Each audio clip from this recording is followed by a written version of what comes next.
This is recording number 26. I want to expound on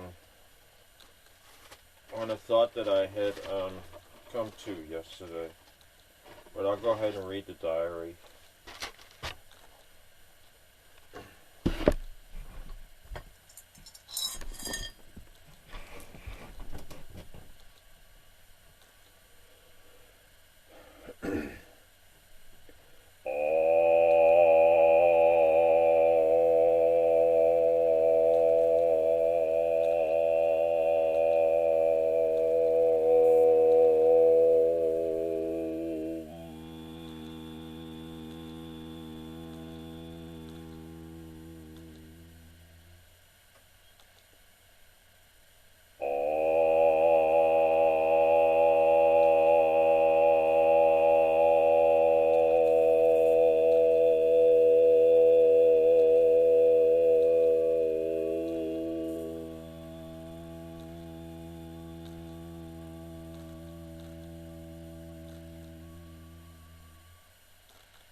We are love, we are love, love is all, everything. We are love, love is all, everywhere. We are love, love is all, everyone. We are love, love is all, everything. We are love, love is all, love is all. We are love, love is all, love is all. We are love, love is all, love is all. We are love, love is all, love is you.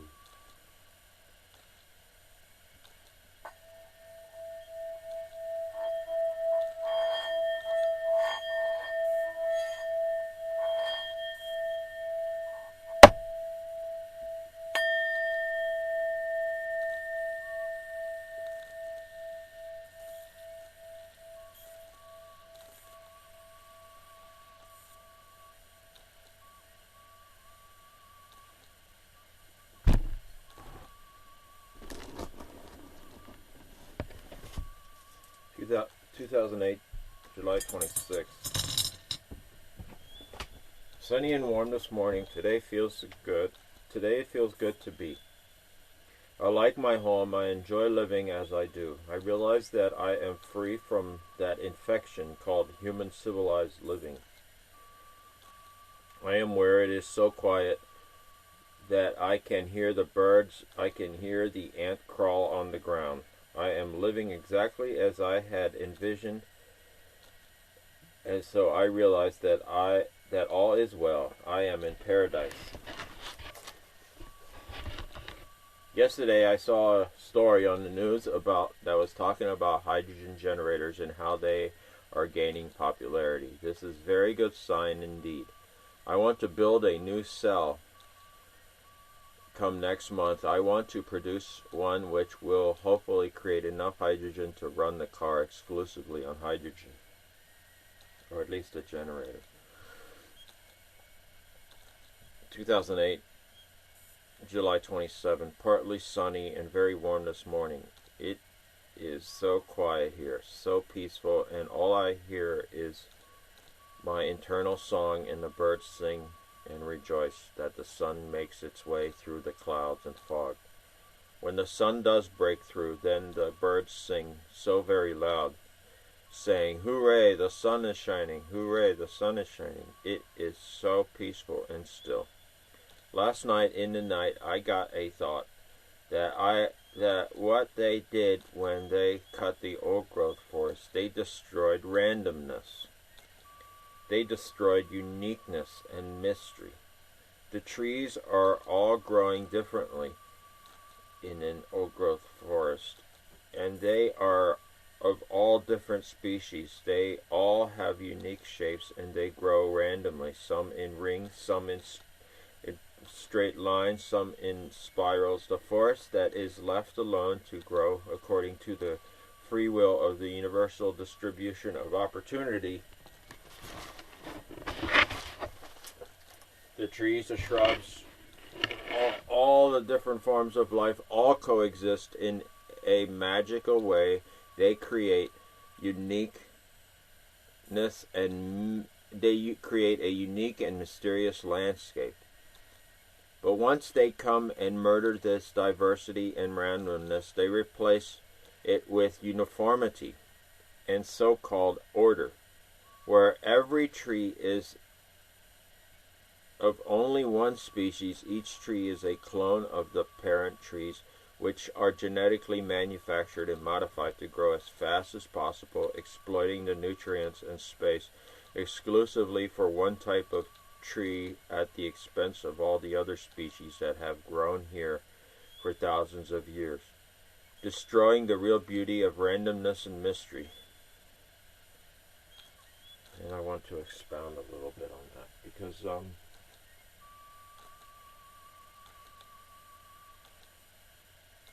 it seems that that's what I notice everywhere, is that they want to create this type of order where everything is absolutely perfect, and everything is almost a facsimile of the original. So much so that you can't even tell the original from the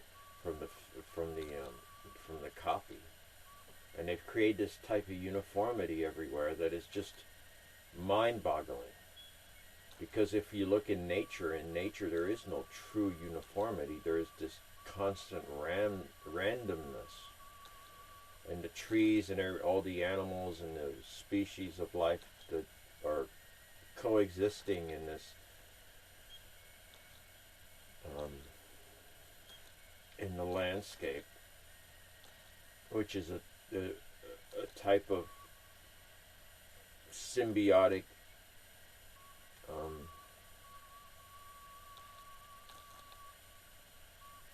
coexisting type of situation, where all the different types of animals and trees and plants and everything that lives, that is the forest.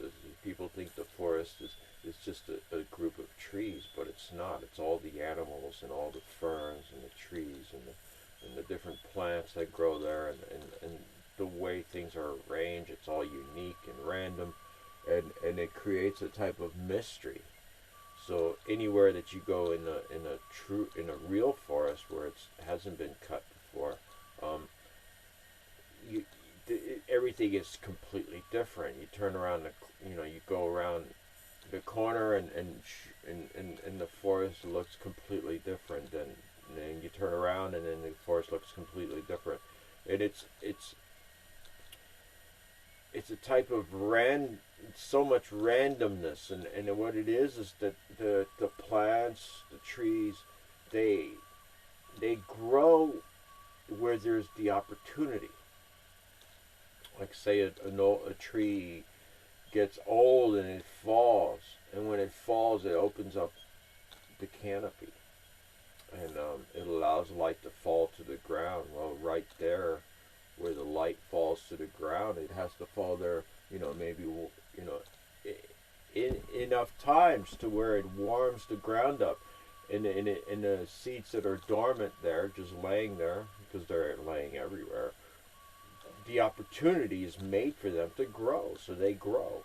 And the trees, they grow where the opportunity is there for them to grow. So it's not like the trees are there fighting each other and saying, "Oh, we have to fight for space." There's no such a thing. It's just when the opportunity is present, then the trees grow, because there's an opportunity for them to do so, and it occurs randomly, because trees live only a certain amount of time, and then they eventually die, or disease gets to them, or something happens, another species takes over, and uses them, and so they cease to exist, and they fall apart, and they eventually fall. And it's great, because once they fall, then they become food for everything else. It's just this type of relationship that is going on in the natural forest, between all the plants and the animals and everything, and it's there is no competition there, none at all. It life occurs because the opportunity is there for it to occur. It's the only reason it occurs. It's not occurring because there is competition. No such a thing. Competition only exists in the human realm. And the idea that something has to be better than something else, and something has to, instill its force upon everything else to dominate. But this whole idea of domination is just a human concept again, and I don't believe that it's what nature's about. That was the first thing that I noticed when I was a little child that I couldn't understand about this human culture, was this idea of competition. Because there's no such thing. No such a thing at all. The competition is ridiculous. Species exist and species exploit only because the opportunity is there for them to do so. Once the opportunity ceases to be, then that doesn't occur anymore. Plants and animals and all species of life exist because the opportunity is there for them to do so. So when you come and look at the infection that is plaguing our planet right now, the infection of competition, the infection of imposing one's will upon another at the expense of the other, is a great illness. It's a great illness. And when I go down into the infection, into Babylon, into the cities, just to get supplies, even if it's just to get supplies or to buy gas or, get supplies, I see it for what it is. Because I come back out here and it's so peaceful and so quiet and so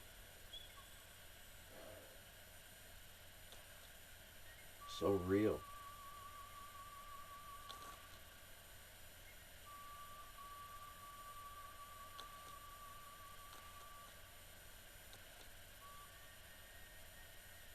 I can't live in the cities anymore.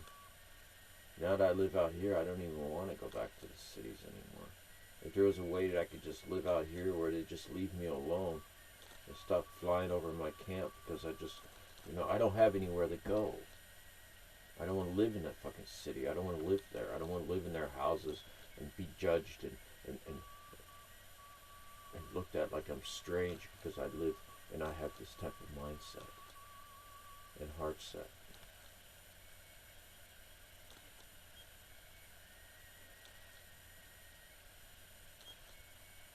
It's so peaceful out here, so quiet and peaceful. I don't know anything better. And I know that the air is clean. There's no pollution. I can drink straight out of the little creeks, the little springs. I can drink straight out of them. There's no pollution. There's no toxins. There's no bacteria. There's nothing that can harm me. And if there is bacteria, then I'm immune to it because I've been drinking that water forever now. And I can just drink straight out of little creeks, right out of the little creeks, and I don't have to worry. I don't have to worry.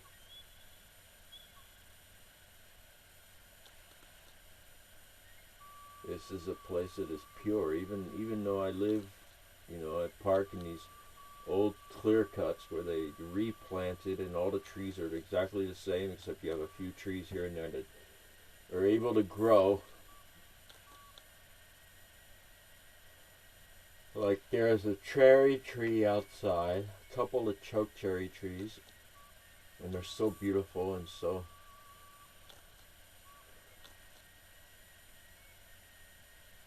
they grow. They don't have the uniformity. They grow randomness. They have their randomness, their true state of being. There is no uniformity. There is no absolute symmetry. There is symmetry there. Of course there's symmetry because nature is built upon a symmetrical construct. But even in that symmetry, there's the little uniqueness here and there, a little uniqueness. here and there. And this uniqueness is what separates, in a sense, or makes each form very unique, very personal. But in the Babylon, everything is uniform. Every person is exactly like every other person. They all think alike. They all think the same things. They all have the same attitude. They're all automatons. And maybe that's why people look at me the way they do when I go to town, is they can see that I'm not like that I don't have that I'm not a machine, that I don't follow the fads or any of that crap. I'm an individual. I have my unique way of relating to the universe, and that tends to make me something that I'm not. So what I'm trying to say, more or less, is that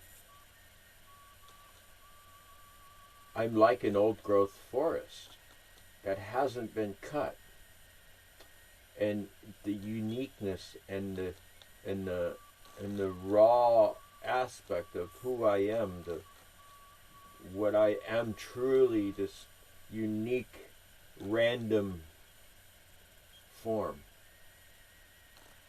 that is still full of mystery, and the light shines brightly, and the heart is expanded outwards,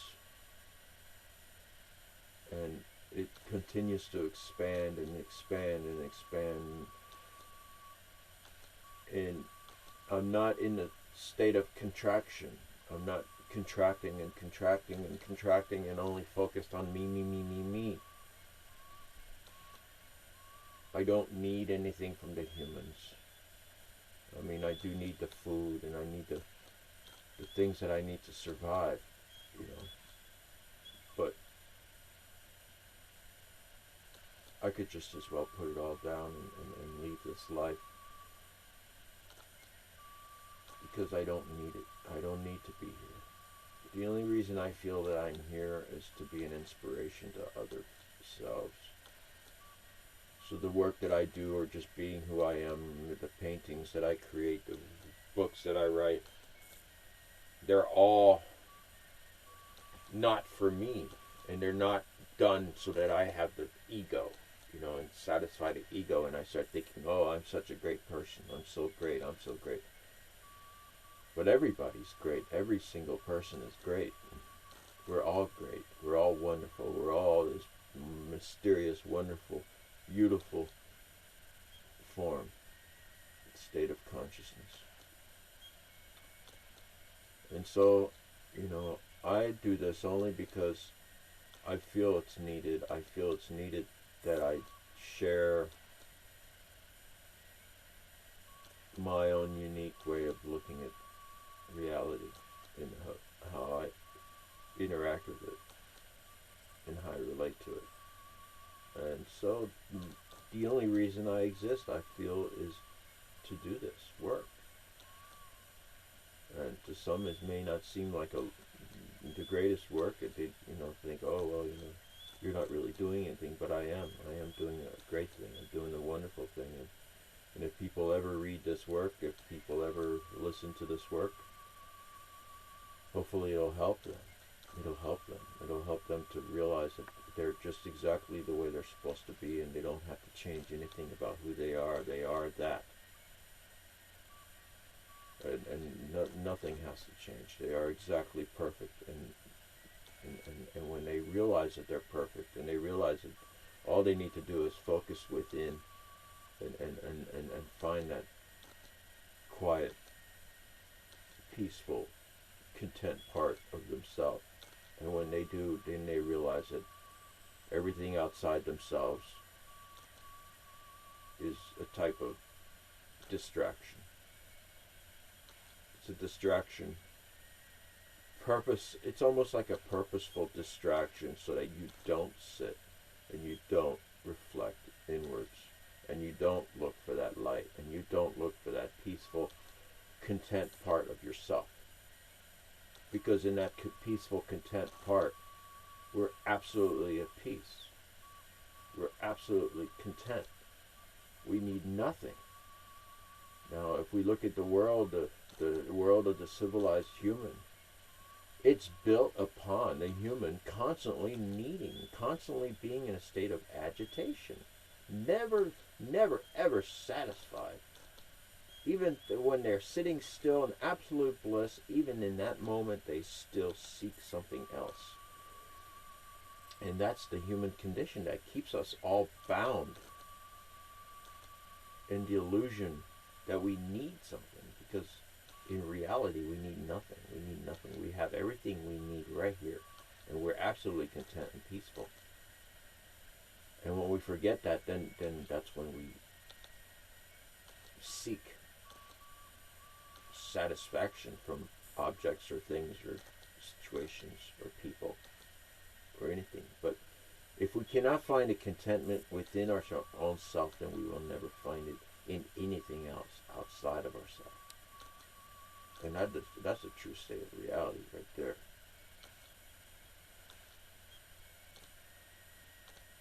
I mean, it's like the old growth forest. If they can't see the beauty, they can't see the intense beauty and the unique, magical aspect of it, and they can't appreciate it, and all they can think that, oh, this is just a pile of logs, then they can never find the true beauty and the stillness and the magical aspect within themselves. And so look at the world. Look at the world. It's filled with uniformity. It's filled with everything being exactly alike, with competition. It's a mess. It's a serious mess on this planet. And I don't know anything else to do but to just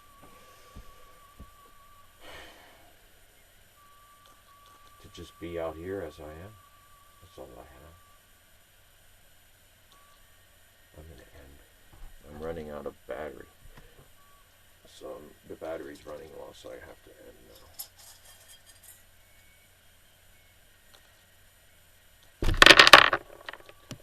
We are love, love is all, everything. We are love, love is all, everywhere. We are love, love is all, everyone. We are love, love is all. Love is me, love is you, love is them, love is they, love is here, love is there, love is everywhere. All